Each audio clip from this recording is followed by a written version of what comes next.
Jadi sekecil apapun hal yang udah didapat, kita harus menghargai itu. Contohnya ya tadi relasi, lalu pengalaman, pengetahuan. Banyak sekali anak-anak WCD yang bukan dari lingkungan, dari ada sosial segala macam itu ada gitu, dari agama gitu ada. Lalu bagaimana mereka tahu tentang persampahan kalau bukan dari ikut volunteer lingkungan gitu. Jadi banyak banget yang ada dia dapat. Jadi kita tuh sebenarnya masih mahasiswa, jadi jangan berpikiran ya boleh sih memikirkan benefit yang material gitu ya, material, tapi kita juga harus memikirkan investasi otak kita dari leher ke atas tuh penting banget menurut aku ya. Gitu. Ya, jadi jangan menyiapkan kesempatan lah. Ya, soalnya kan kadang banyak teman-teman di luar sana yang berpikir kalau kita ikut sesuatu itu harus ada benefit yang kita dapatkan gitu berupa materi atau yang lainnya gitu. Padahal kan sebenarnya kayak dari kita ikut volunteer sendiri atau kita ikut organisasi atau sebuah kegiatan itu kan ada banyak benefit yang bisa kita dapat gitu selain dari materi tadi gitu. Kalau dari kakak sendiri nih kak, kan untuk sebuah volunteer itu bisa dibilang kayak kesadaran masing-masing gitu kak dari diri kita sendiri gitu. Nah, kadang kan dari ada beberapa orang yang mungkin nganggap kalau volunteer itu remeh gitu kan. Jadi dia kalau contohnya kayak dalam kepanitiaan gitu atau kepengurusan kayak mungkin di WCD gitu kan. Kadang ada yang nganggap remeh gitu. Jadi mereka cuma males-malesan gitu kan. Nah itu menurut kakak gimana tuh pandangannya kalau untuk yang kayak gitu kan? Oke, sebenarnya kita nggak bisa ngejudge orang. Mereka malas di sini, mereka malas di situ karena ada sebagian orang yang memang dia tidak menikmati peran dia di situ. Jadi ada orang yang berperilaku seperti itu, tapi karena memang lingkungannya tidak mendukung. Jadi contohnya gini, ada dosen yang nyuruh mahasiswanya itu untuk mengerjakan tugas, tapi tugasnya itu harus monoton gitu, harus mengikuti alur yang dosen itu suruh gitu. Ya otomatis dia tidak bisa berkreasi dong, dan dia hanya mengerjakan apa yang memang dosen itu suruh. Beda dibandingkan dengan ada atasan manajer yang menyuruh anak buahnya karyawannya untuk ini saya kasih waktu 1 minggu untuk mengerjakan proyek ini. Kamu susun bagaimana SOP-nya gitu ya. Ya udah, dia berkreasi, dia mencari tahu dengan apa yang fasilitas sekarang modern kan, sekarang sudah bisa Google, YouTube dan lain-lain. Dan dia berkreasi, dan kalau misalkan tidak ada patokan yang monoton, dia otomatis bisa berkreasi. Dan sama aja seperti kita di komunitas atau kita kerja gitu ya. Kalau misalkan kita ditutup, dibatasi dengan circle atau kotak yang memang terbatas gitu ya, tidak bisa berkreasi kemana-mana, ya otomatis dia hanya mengerjakan apa yang dia suruh, dan mungkin tidak terlihat rajin mungkin, padahal dia mengerjakan apa yang harusnya dikerjakan gitu. Jadi kita harus memberi kesempatan orang untuk berkreasi sih, karena berkarya itu butuh waktu yang memang dipercayakan orang gitu. Kalau kita nggak percaya sama bawahan kita ya udah. Padahal kita yang memilih loh, kita yang memilih untuk mereka jadi bawahan kita. Tapi banyak sekarang atasan-atasan yang memang tidak percaya dengan kinerja anak buahnya. Itu yang harusnya dipertimbangkan dan dirubah.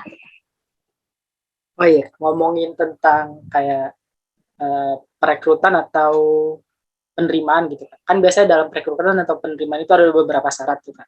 Dan biasanya dalam syarat-syarat itu tertulis tuh kak kayak misalnya pengalaman sebelumnya gitu. Nah tapi kan terkadang ada teman-teman yang baru mau gabung atau baru mau cari pengalaman di waktu saat pembukaan itu sendiri gitu. Misal kayak ada beberapa teman saya sendiri gitu. Misal dia itu dari waktu SMP sampai SMA itu nggak pernah ikut apa-apa gitu. Cuma pas dia masuk ke kuliah itu dia baru sadar tuh kak kalau misalnya penting nih ikut kayak volunteer atau organisasi atau sebuah kegiatan gitu kan. Nah tapi sementara dalam oprek atau dalam penerimaannya itu membutuhkan kayak kadang dari penerimanya sendiri itu mandang dari pengalaman dia sendiri gitu, sedangkan dia nggak punya pengalaman tuh kak. Tapi dia bener-bener pengen belajar tuh. Nah kalau tentang yang kayak gitu tanggapan dari kakak gimana tuh kak? Oke.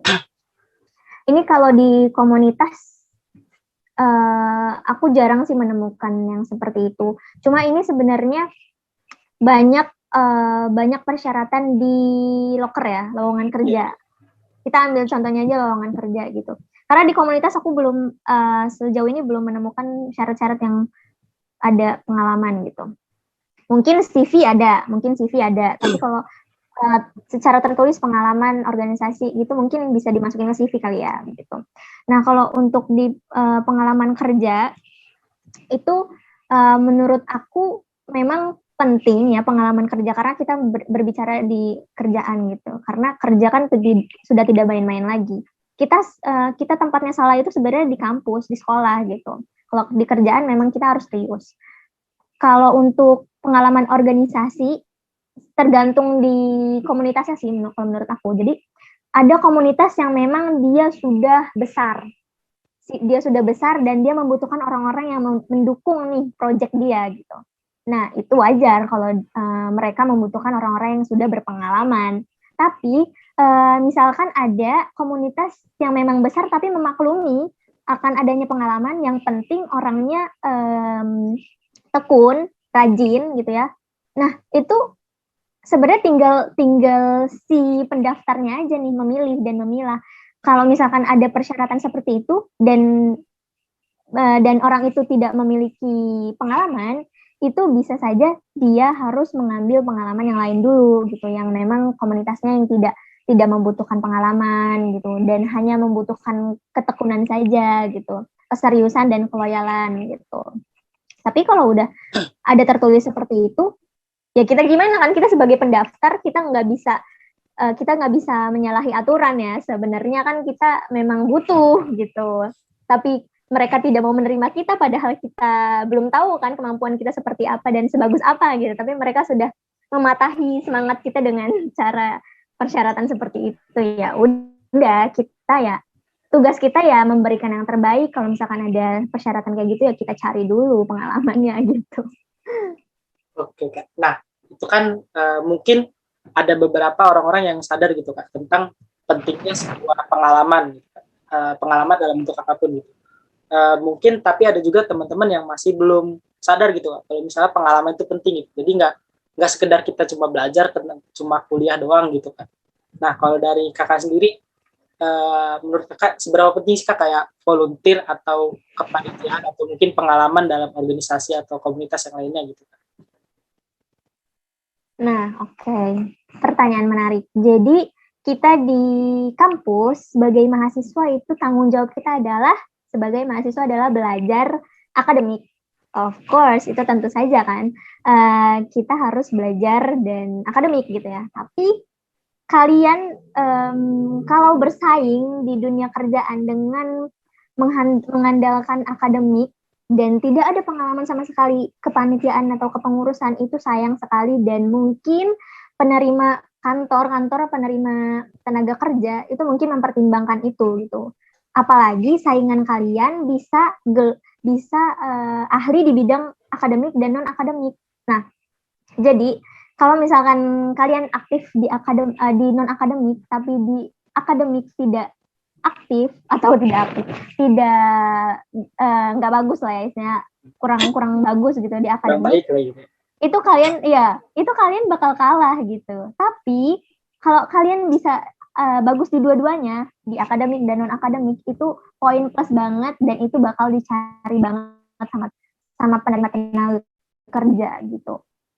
Jadi kalau ditanya penting banget walaupun hanya sekedar mendukung, karena persaingan di luar kampus itu jauh lebih sulit daripada persaingan di dalam kampus, apalagi cuma di dalam prodi.